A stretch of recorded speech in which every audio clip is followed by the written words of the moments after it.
Bismillahirrahmanirrahim.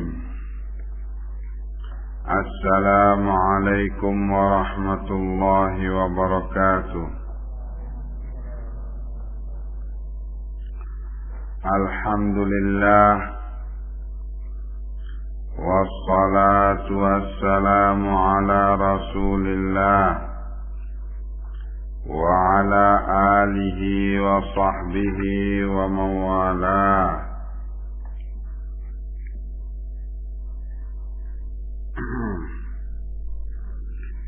Kita kembali kepada babu naumil mar'ah fil masjidi, bab keterangan tentang tidurnya wanita di masjid.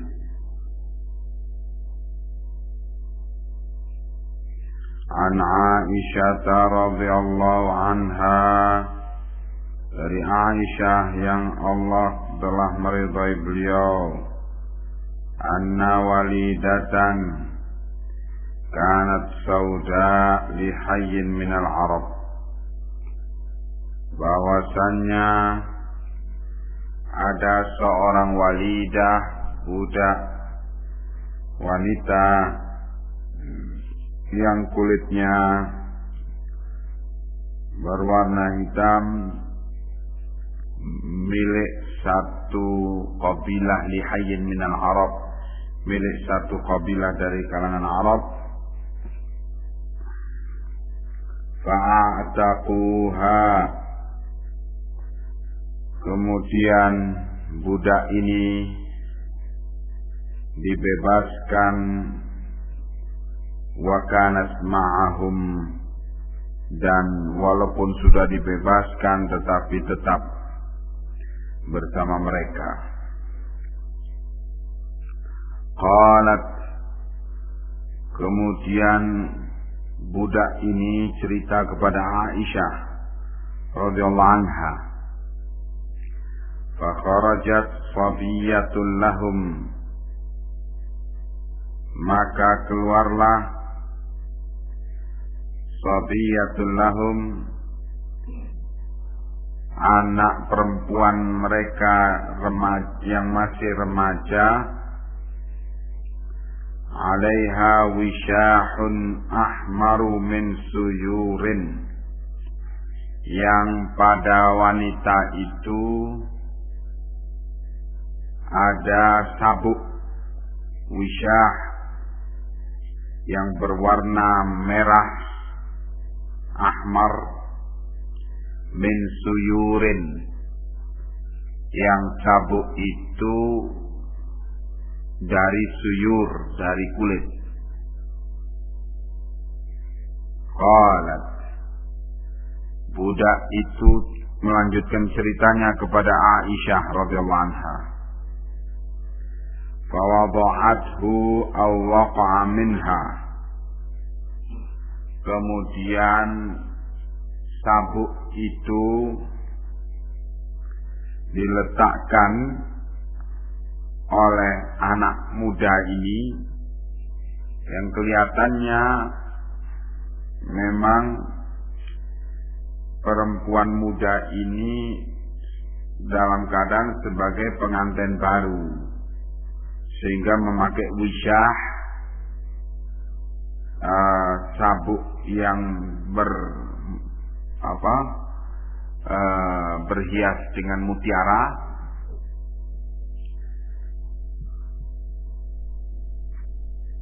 Jadi ketika itu wanita muda tersebut membuka sabuk itu atau terlepas daripadanya sabuk itu, terus tercecer di tanah. Famarrat bihi hujayyatun, maka waktu itu bersamaan dengan itu lewat di tempat itu burung hudayyah, salah satu jenis burung. Wa huwa mulqa, dan sabuk itu dalam keadaan tercecer di tanah. Fahasibathu lahma, burung itu menyangkanya sebagai, dianggapnya sabuk tadi itu dianggap lahma, daging. Fakhafifathu, maka diambillah oleh burung itu, disambarlah oleh burung itu sabuk tersebut. Qalat, selanjutnya wanita ini menceritakan pada Aisyah peristiwa tersebut. Faltamasuhu, maka kabilah Arab tersebut karena putrinya kehilangan sabuk berpermata mutiara itu, dicarilah sabuk itu. Falam yajiduhu, dan sabuk itu tidak didapati oleh mereka. Qalat, kata budak ini selanjutnya bercerita, fattahimuni bihi, maka mereka pun menuduh aku dengan sabuk itu, artinya yang mencuri sabuk itu. Fatafiqu yufattishuna, mereka pun akhirnya bersegera, bersegera, yufattishun,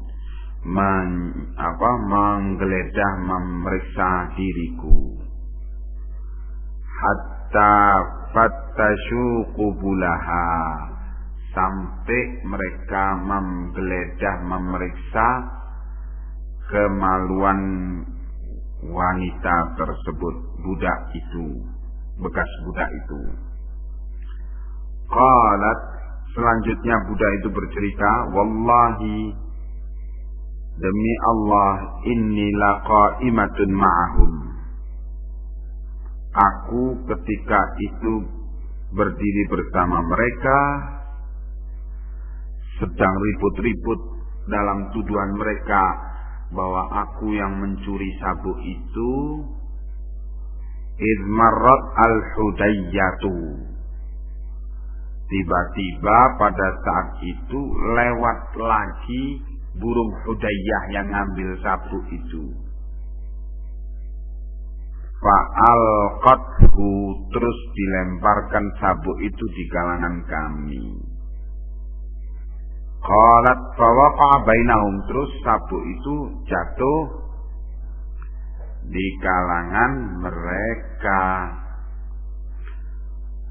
Qalat, kemudian dikatakan, faqultu, maka aku katakan, hadzal ladzi ittahamtumuni bihi, ini sabuk ini yang kalian tuduh aku dengannya, bahwa aku yang mencurinya. Za'amtum, kalian telah membuat tuduhan, wa ana minhu bari'ah, dan aku adalah orang yang berlepas diri, bersih dari tuduhan itu. Wa huwa dahu, padahal sabuk itu adalah yaitu, artinya sekarang ketemu, yaitu burung tersebut melemparkan sabuk itu di kalangan mereka. Disebutkan oleh Sahibul Hilyah bahwa wanita ini ketika mereka menuduh dia, sempat berdoa kepada Allah, ya Allah, tunjukkan pada mereka bahwa aku tidaklah yang mencurinya. Gerakkan kembali burung Hudayyah untuk kembali kemari guna melemparkan sabuk itu. Segera Tidak berapa lama, hitungan berapa menit, burung itu kembali dan melemparkan sabuk tersebut. Qalat, faja'at ila Rasulillah sallallahu alaihi wasallam fa aslamat. Kemudian budak perempuan tersebut datang menghadap Rasulullah sallallahu alaihi wasallam fa aslamat, terus masuk Islam. Qalat Aisyah radhiyallahu anha, Aisyah menyatakan, Aisyah yang mendapatkan riwayat itu dari budak tersebut tentang kejadian ini. Fakana laha khiba'un fil masjidi aw hifshun. Wanita ini punya khibah, kemah kecil, atau hifshun. Hifshun, kemah kecil yang dibikin tendanya itu dari kain, dari kulit hewan yang berbulu, dari kipas, sehingga kalau musim dingin hangat yang tidur di dalam kemah itu. Wanita ini punya kemah yang demikian di masjid, jadi tidur di situ. Qalat, fakanat ta'tini, kata Aisyah, wanita ini selalu datang kepadaku, fatahaddatsu indi. Terus biasa wanita ini bercerita, ngobrol di kamarku. Qalat fala tajlisu indi majlisan illa qalat, maka wanita ini tidak duduk indi di rumahku, satu kali duduk pun tidak pernah dia lakukan kecuali mesti mengatakan bait syair ini. Wa yaumul wishahi min a'ajibi rabbina ala innahu min baldatil kufri anjani. Bait syair tersebut selalu diulang oleh wanita itu. Wa yaumul wisyah, hari peristiwa wisyah yang aku dituduh sebagai pencuri itu adalah di situ aku melihat keajaiban-keajaiban Tuhan kami. Ala innahu min baldatil kufri anjani. Ketahuilah bahwasanya Dia Allah yang menyelamatkan aku dari negeri kufur, yakni kabilah-kabilah Arab yang membebaskan dia dari perbudakan. Kemudian dia berjalan dari kampung-kampung itu menuju ke Madinah untuk masuk Islam. Di tengah jalan mengalami peristiwa yang menyedihkan tersebut. Qalat Aisyah radhiyallahu anha, Aisyah radhiyallahu anha berkata, faqultu laha, maka aku katakan kepada wanita itu, ma sya'nuki la taq'udina ma'i maq'adan illa qulti hadza. Apa sesungguhnya urusanmu, kok kamu tidak duduk bersamaku dengan satu kali duduk pun, kecuali mesti engkau mengucapkan bait syair tersebut. Diulang-ulang terus. Qalat, Aisyah menyatakan, fahaddatsatni bihadzal hadits. Terus wanita itu menceritakan kejadian tersebut. Dibawakan hadis ini dengan lengkap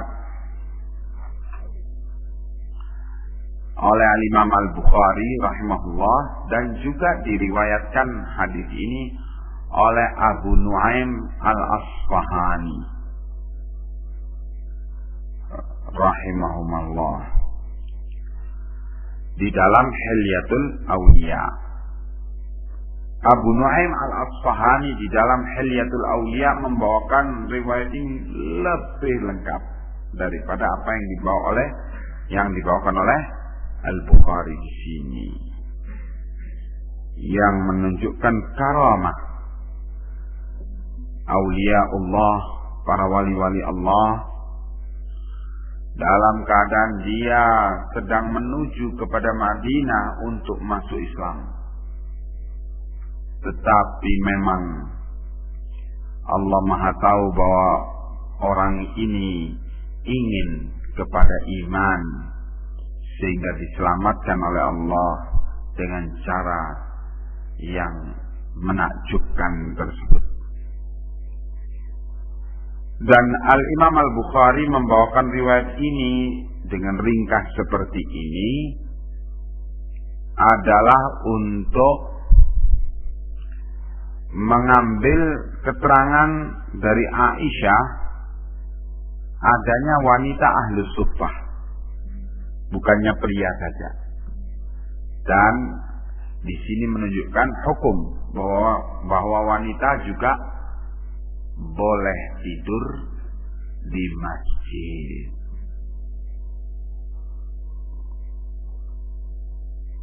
Kita masuk kepada hadis berikutnya,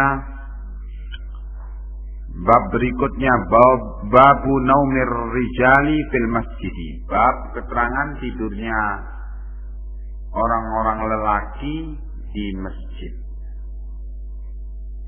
An Sahal bin Sa'ad radhiyallahu anhu qal, dari Sahal bin Sa'ad yang Allah telah meridai beliau, bahwa Sahal menyatakan, Ja'a Rasulullah sallallahu alaihi wasallam,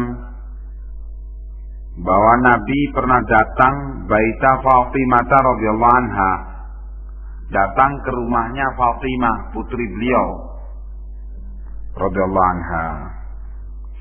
Falam yajid aliyan fil bait, Nabi tidak mendapati Ali, menantunya, menantu Rasulullah di rumah itu.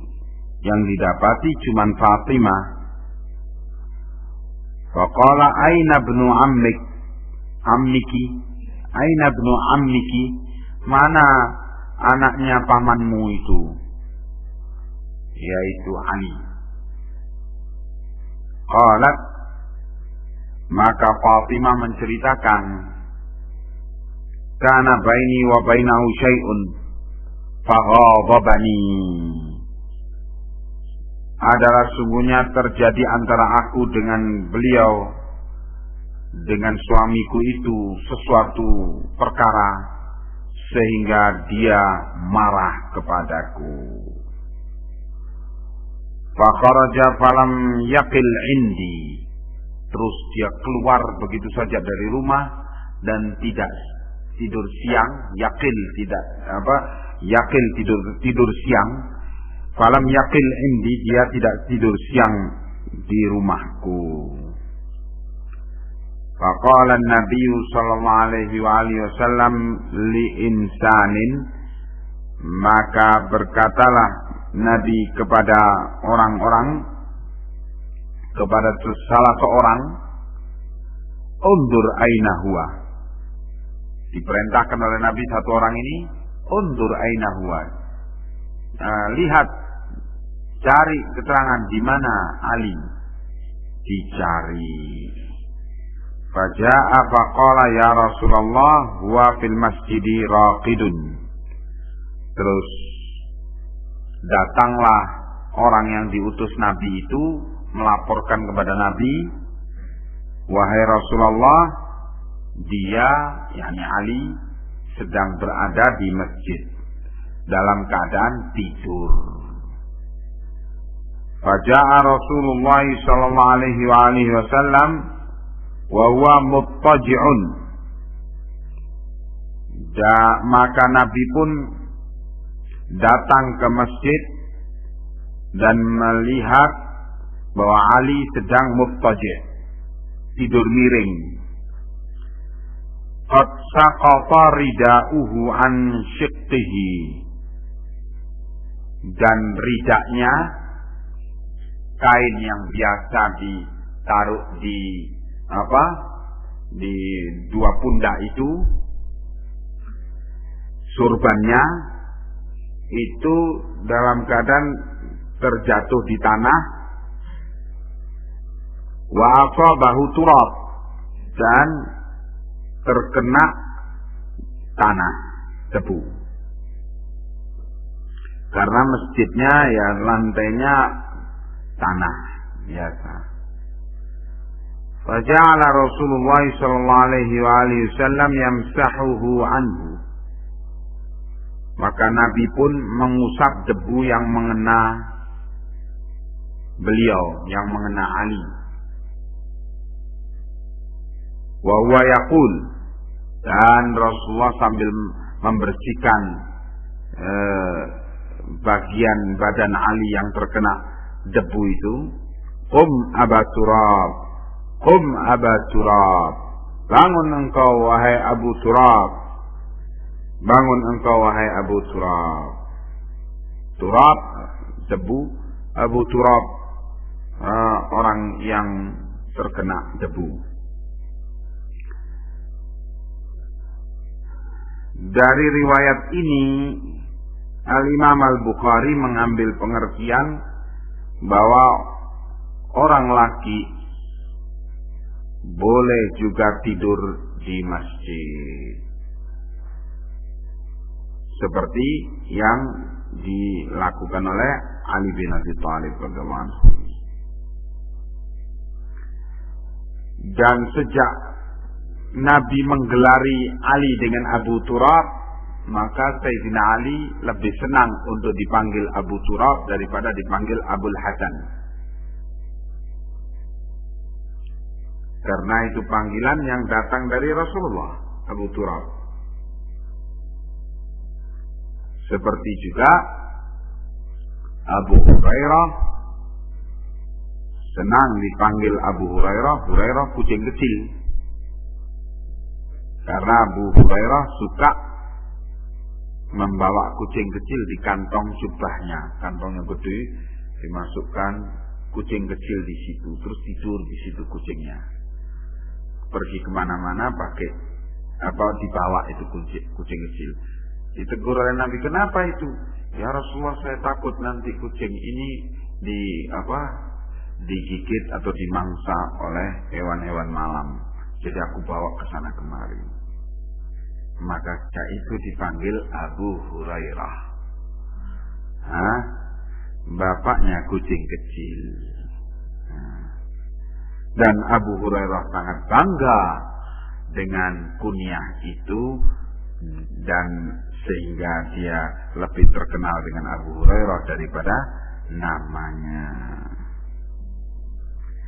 Nah, juga dari ini menunjukkan kepada kita bahwa para wali-wali Allah seperti Sayyidina Ali, Sayyidatina Fatimah, ini kan wali-wali Allah, mengalami juga problem rumah tangga. Jadi rumah tangganya bukan seperti rumah tangga malaikat. Ya, malaikat nggak bersalah, nggak ada cekcok. Tapi ini rumah tangga manusia. Walaupun waliullah ya ada percekcokan dari suami istri itu. Ya. Maka percekcokan suami istri itu biasa.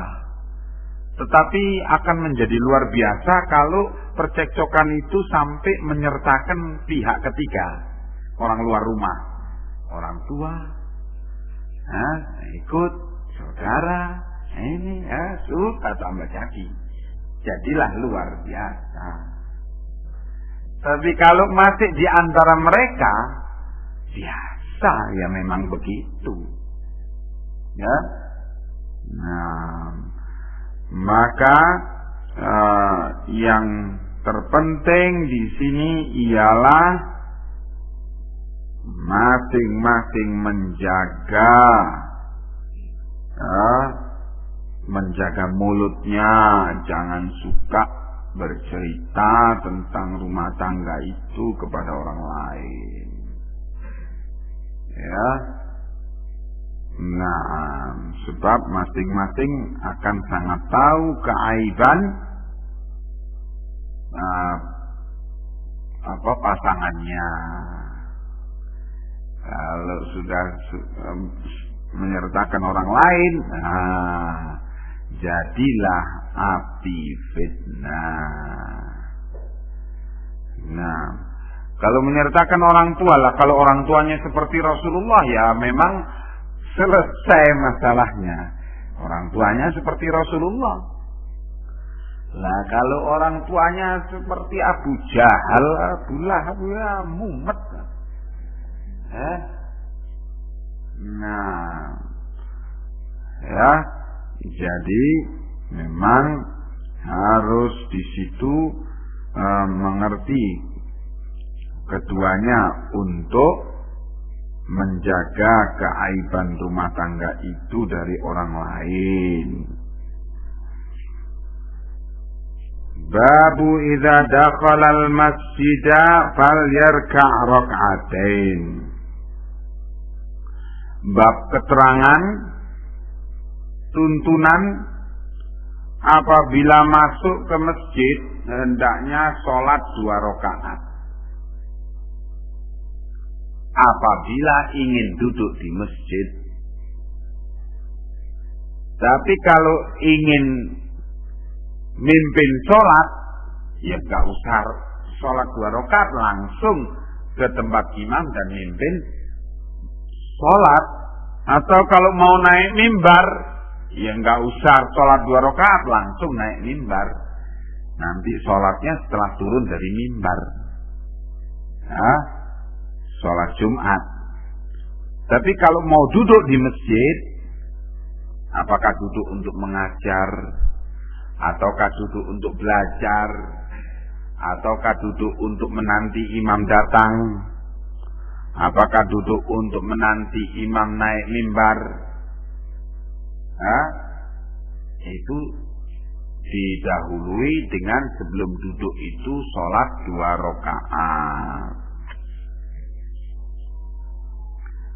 An Abi Qatadah As-Sulami radhiyallahu anhu, dari Abi Qatadah As-Sulami yang Allah telah meridai beliau,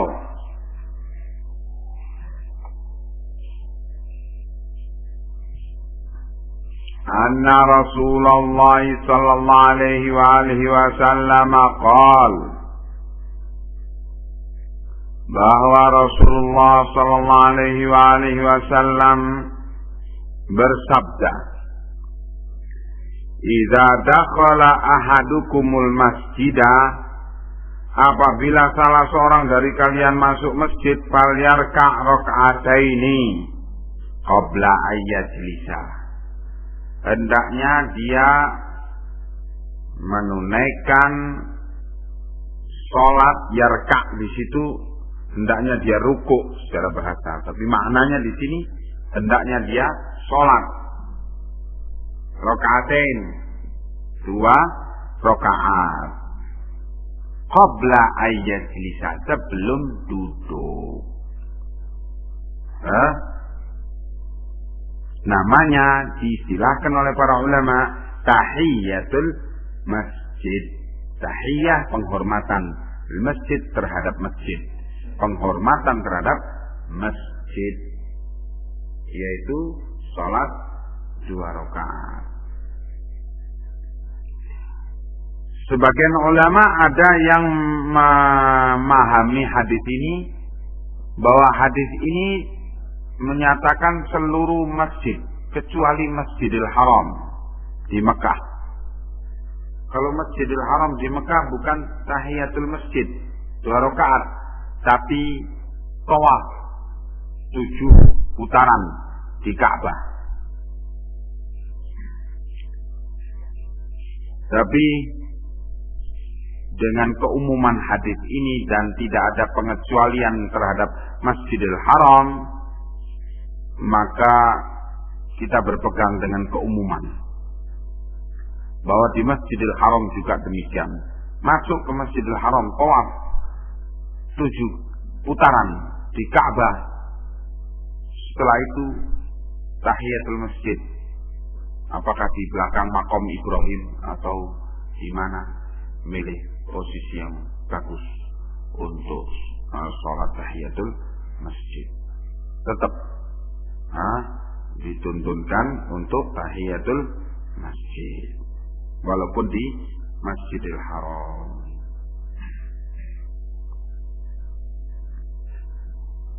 Babu bunyanil masjid, bab keterangan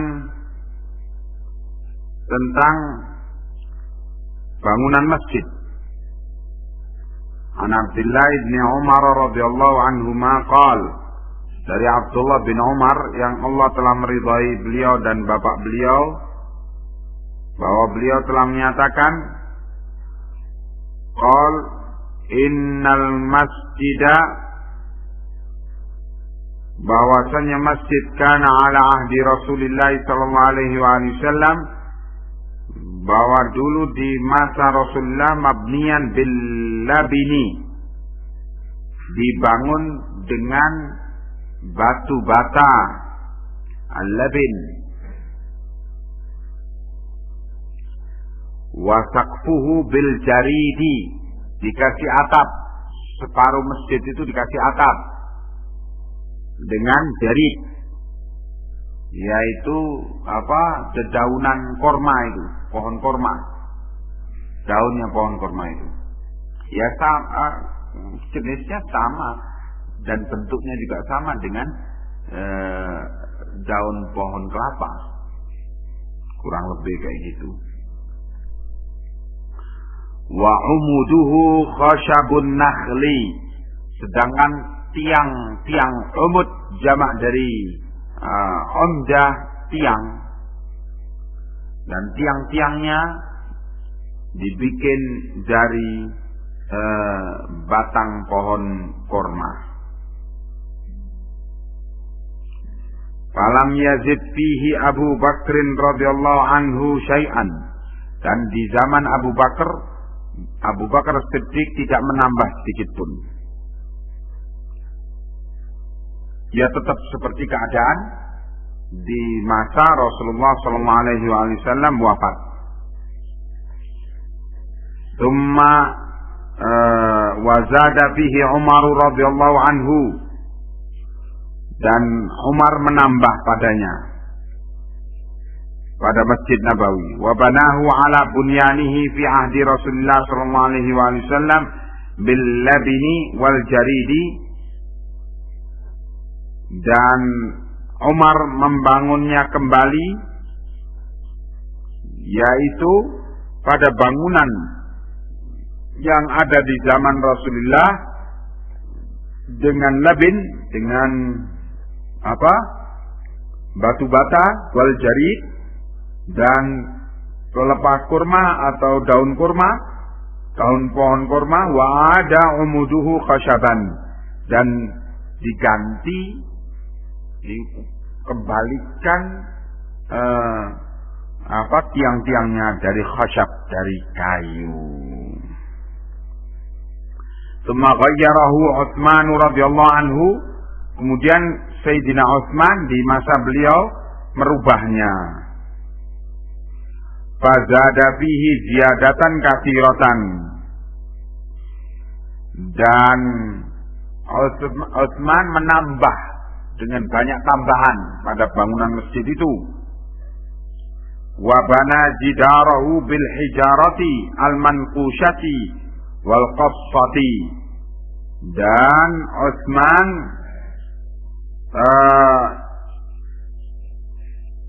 itu membangun temboknya dengan batu-batu al-manqushah yang berukir, wal qassah, dan juga Utsman mengecat temboknya itu. Wa ja'ala umudahu min hijaratin manqushatin, dan Utsman menjadikan tiang-tiangnya itu tiang-tiang Masjid Nabawi itu dibikin dari batu-batu yang berukir. Wa saqafahu bisaji, dan sedangkan atapnya dibikin oleh Utsman dengan kayu yang didatangkan dari India. Itu saj namanya. Karena memang di zaman Utsman kekuasaan negara Islam semakin luas, meliputi wilayah-wilayah Persia, Romawi sampai ke perbatasan India di zaman Utsman. Dan kekayaan negara melimpah luar biasa. Dan disebutkan pula di zaman Utsman itu mimbarnya ditambah menjadi 6 trap. Yang semula 3 trap seperti itu, terus ditambah menjadi 6. Di zaman Muawiyah ditambah 6 lagi, jadi 12 trap. Tinggi karena Masjid Nabawi yang besar, manusia yang sampai bisa menampung jamaah yang demikian ribuan banyaknya. Kalau sekarang sudah sampai menampung jamaah 2 juta orang sekaligus, dengan wilayah bangunan 10 hektar kalau sekarang. Nah, agar dengan pertimbangan Sayyidina Utsman, kemudian Sayyidina Muawiyah, agar terlihat imam itu dari segala arah dan segala penjuru oleh jamaah, sehingga dibikin 6 trap, kemudian tambah lagi 6 lagi, jadi 12 trap ke atas. Imam di atas, begitu. Wahakala. Apa yang diriwayatkan tentang Masjid Nabi. Ya, dari riwayat ini juga disebutkan bahwa dimulainya pembangunan masjid dengan tembok berukir itu dilakukan sejak zamannya Sayyidina Utsman. Ya, dan lebih banyak lagi hiasan-hiasan masjid itu di zaman Bani Umayyah. Kemudian lebih jauh lagi di zaman Bani Abbasiyah, sampai kemudian kamar Aisyah yang di situ ada kuburnya Nabi dan Abu Bakar dan Umar, dalam posisi seperti sekarang. Ya, artinya di sekitar kamar itu sudah masuk wilayah masjid. Hanya kamar itu saja yang di situ ada kuburannya, yang tidak masuk wilayah masjid. Begitu. Nah, wallahu a'lamu bis-shawab. Ila huna ya ikhwan, kita lanjutkan dengan salat tarawih. Barakallahu fikum.